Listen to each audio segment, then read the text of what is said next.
এই মানবতা বিরোধী কাজের জন্য নিন্দা করছে। সবাই চাইছে এর বিচার হোক ঠিকঠাক, আর যাতে টেরোরিজম না ছড়ায়, কারো প্রাণ যাতে না যায়। এবং নরেন্দ্র মোদী এবং তার সরকার নিঃসন্দেহে এর যোগ্য জবাব দেবে এবং তার পেছনে যারা আছে তদূর পর্যন্ত পৌঁছবে। এর আগেও হয়েছে। বর্তমান অভিমন্যু বর্তমানের কথা আপনারা জানেন, তিনি তো ফাইটার পাইলট ছিলেন।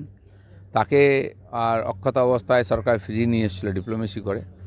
আর এটা তাই হবে, ডিপ্লোমেসিতে না হলে অন্য রাস্তা খোলা আছে, আর ফিরবেই আমাদের জওয়ান। যে ধরনের তারা পরিষ্কার করে দিতে তাদের মানসিকতাকে, সেটা দুনিয়া দেখেছে। নিন্দা হচ্ছে সব জায়গায়। তো একটা সম্প্রদায়কে টার্গেট করা হচ্ছে ওখানে। এর আগেও হয়েছে, পণ্ডিতরা হিন্দু ছিলেন, তাদেরকে মেরে তাড়ানো হয়েছে 30 বছর আগে, 35 বছর আগে তারা চলে এসেছেন ওখান থেকে। আর ইচ্ছাকৃতভাবে এটাকে হিন্দু শূন্য করে পাকিস্তানের সঙ্গে মিশিয়ে দেওয়ার চেষ্টা। পশ্চিমবাংলায়ও মুর্শিদাবাদের ঠিক একই চেষ্টা হয়েছে, হিন্দুদের আক্রমণ করে হিন্দু শূন্য করার চেষ্টা চলছে। তো দিন পাল্টে গেছে, হিন্দু সমাজও আজকে অনেক বেশি সচেতন সংগঠিত এবং কেন্দ্র সরকারও এই ব্যাপারে